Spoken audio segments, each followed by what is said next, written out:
I have a suspicion that a lot of the details of our metaphorical understanding of abstract concepts comes from quite fine-grained details in the metaphor from which they're sourced. Some of the entailments of physical experience aren't immediately obvious, and yet I suspect do contribute towards the details of the structure of the metaphor that they're eventually used as. One that I'm thinking of right now is in relation to the overall metaphor to do with knowing and seeing, which is a well-established metaphorical relationship in which the structure of a certain area of knowledge is understood as sourced from the structure of visual experience. And I've spoken about that before. There are some very obvious entailments of that, which are well identified, to do with the effect of different height on one's ability to see different distances, the effect of perspectival effects, and how that perspective functions as a metaphor for certain organizations within knowledge, and how things like horizons and other sort of boundaries that exist within the visual field translate across metaphorically to help us understand the field of knowledge. But those things are all quite obvious in many ways. They're all relatively immediate and easy to think about. But they're all part of our readily available conscious awareness. I'm just wondering how much other aspects of the visual experience, which perhaps aren't as immediately obvious to conscious awareness, nevertheless do translate across. One of those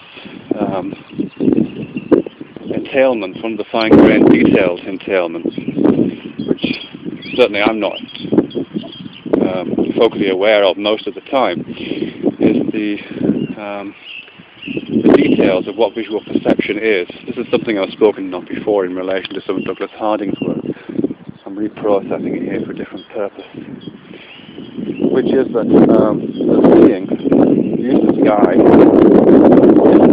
camera-like. The eye isn't like a camera, the eye is much more complex. And in fact, probably to the extent that it superficially resembles a camera is somewhat misleading.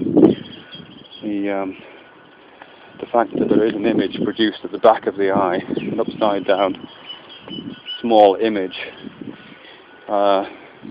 produced on the retina of what exists out there somehow, is in a sense almost coincidental, because of course what happens after that, how that image is processed, is radically different to how a camera works. And indeed the cells which make up that layer on which the image is projected are themselves very, very different. They're not the same right across that surface, and they all have different jobs to do. So in a sense, I think the camera analogy is as I say, misleading. So the details of that, or some of the details of that visual processing, the first part of that visual processing, the part where light enters the eye and forms this image, and then something happens to that image, the first few moments that happen after that image forms are not something we are consciously aware of, but may nevertheless affect, well, they certainly affect our experience, but do they affect the metaphor? So, for example, the difference in the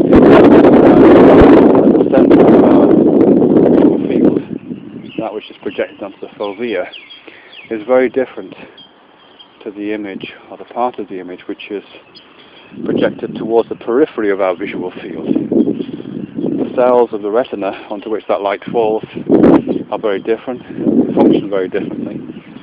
They gather different kinds of information and they send it to different parts of the brain for different kinds of processing. So when a photon of light, let's say, and part of an image falls into the periphery of our vision, its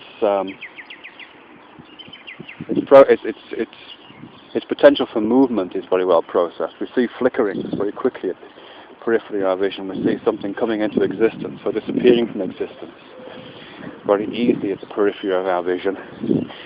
What we don't see is anything to do with colour, and we don't get shapes terribly well at the periphery of our vision either. The primary information we get when something appears at the periphery of our vision is, as I say, an initial fact of existence and some sort of information about movement. Closer toward the centre, away from the periphery of our vision, we start to get information about other things. We start to get information about colour perhaps, or perhaps of shape.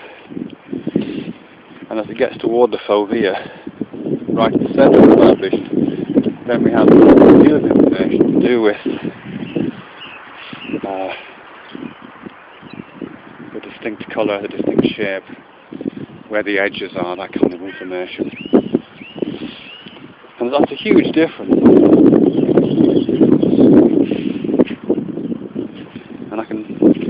And I'm sure there's a good evolutionary account of why